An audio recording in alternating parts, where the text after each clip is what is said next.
Alright, so in this video we're going to create a TIN, that's triangulated irregular network, so TIN. Alright, so we're going to create it from the survey point we just created. We created a raster from it, so we're going to create that. So the next thing you're going to do here briefly is just to go to a search and you search TIN, then you come to raster to TIN.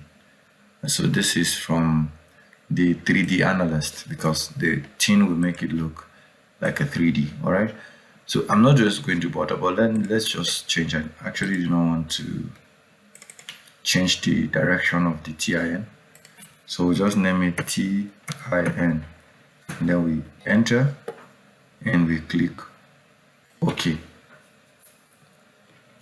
So it's going to create a series of triangles to depict the location, how the terrain moves. So this TIN enables and helps you to understand how the terrain moves.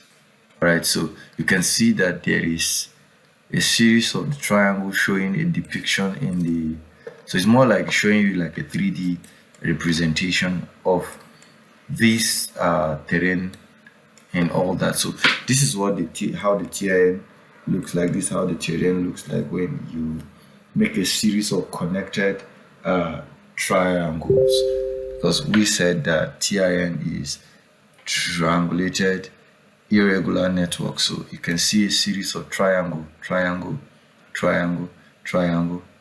everywhere. So it's a connected series of triangles. That's called TIN. So I'll see you in the next video.